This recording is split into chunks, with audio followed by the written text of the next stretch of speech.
Get a free copy of ALtium software using the link provided in this video description. Plus, when you sign up for an ALtium Designer free trial, you will get ALtium 365 and 25% off discount. Hi, and welcome again to another video. Today, we're gonna learn how to design an overvoltage protection circuit using ALtium Designer. So this board consists of few components suitable for quick projects to build. It includes only a silicon-controlled rectifier or an SCR, a fuse, Zener diode, and a resistor, with the possibility that a certain product can be damaged by using supply that has high voltage output than your product's rated voltage. You will need to use an overvoltage protection unit with your circuit to prevent it from failure. This is an overvoltage protection circuit that uses SCR and the Zener diode. So now, let's start designing it using ALtium Designer. First, you should have a PCB project file. In order to have a PCB project file, click on File, New, then Project. Then, you can set here the project name and the folder in where you want to save your project. So for this case, let's put Overvoltage Protection Circuit. Then click Create. Next, you need to create a schematic doc. Click again on File, New, then Schematic. After the schematic sheet appears, save the schematic doc. Right-click on the schematic doc, then click Save. Save it to the same folder. Next, we're going to create a library. Click on File, New, Library, then Schematic Library. Save again this one.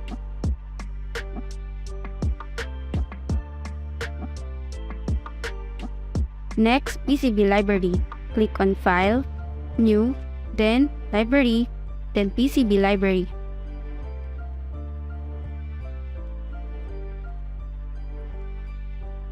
Save again this one.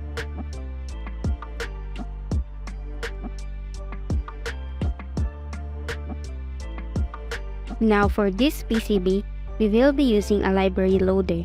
So go back again to schematic doc. Make sure that you're always in the schematic doc and click on the library loader. So this is available on the internet, and we're just gonna copy the manufacturer part number of each component here in the search tab and just click Add to Design, and it will automatically load in our schematic sheet. So this is the BOM list for this PCB, and these are the part numbers of each component, and we're just gonna copy each part number. Let's try this one, copy this one, then go back to schematic doc, open the library loader, and paste it in the search tab. Then click on Search, wait for it to load, then click on the result and click Add to Design. Now as you can see, it automatically added in the schematic doc, and if we check on the schematic library, you can see that it is added on the library. So next thing we need to do is to edit the comment. So since this is a 1 amp fuse, we will put here the value of the component. So save this one.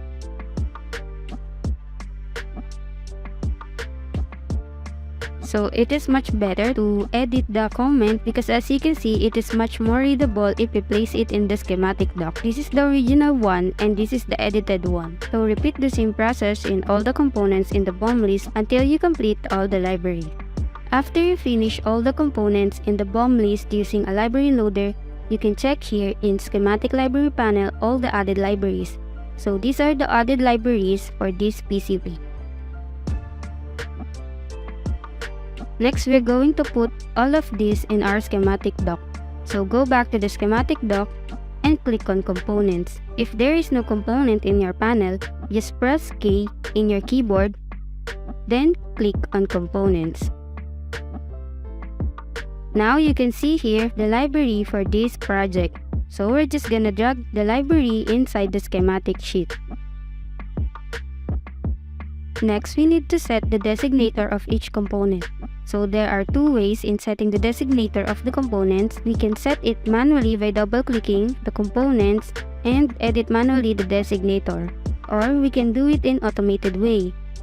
Just click on Tools, Annotation, Annotate Schematics, then click on Update Changes List, click OK, and as you can see on the proposed column, here are the assigned designator. So click on Accept Changes, Create ECO, then click Execute Changes. Close all the tabs, and as you can see, the designator on each component has been assigned. Next, we're going to put the connection on the components. So to put connection, click Place, then Wire.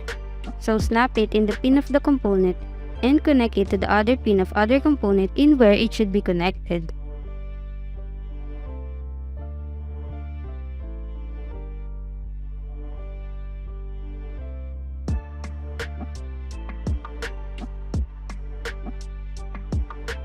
Now as you can see, we have a small circuit and a huge schematic sheet.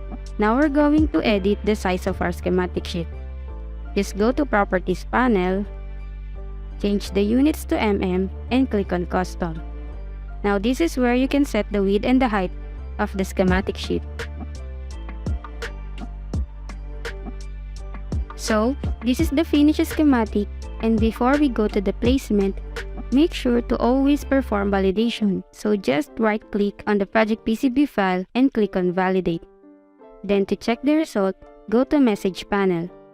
As you can see, no errors found. So now we can perform engineering change order. So before that, we need to create the PCB. Click on File, New, then PCB. Next, save this one.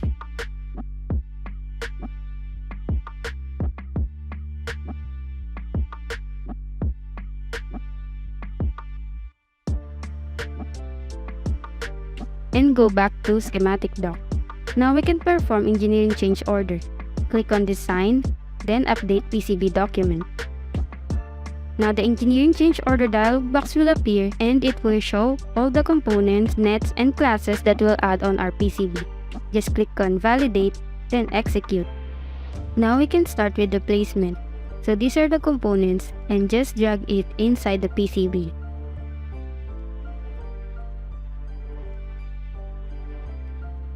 After you place all the components inside the PCB, next we're going to edit the board shape.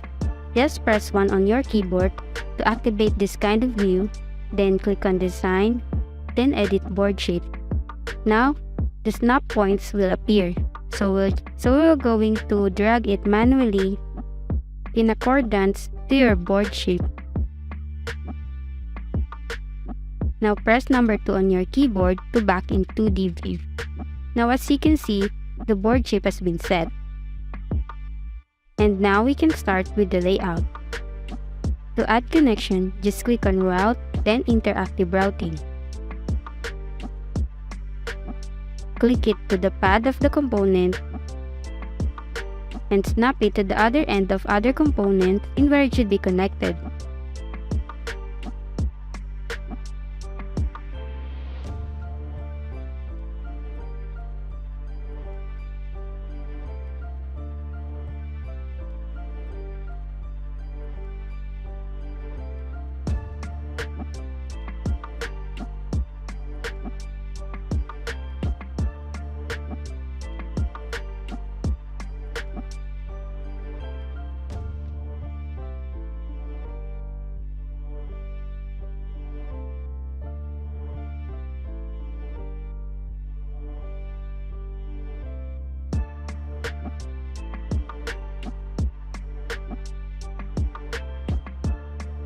Now we're done with the layout.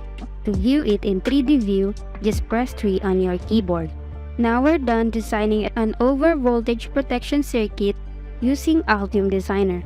So this design is just simple and easy to follow, and this video will teach you how to use ALtium Designer for your future projects. This board uses a minimal set of components and the best simple design to start off. So stay tuned to other videos, and I hope you learned something from this video. Thank you for watching.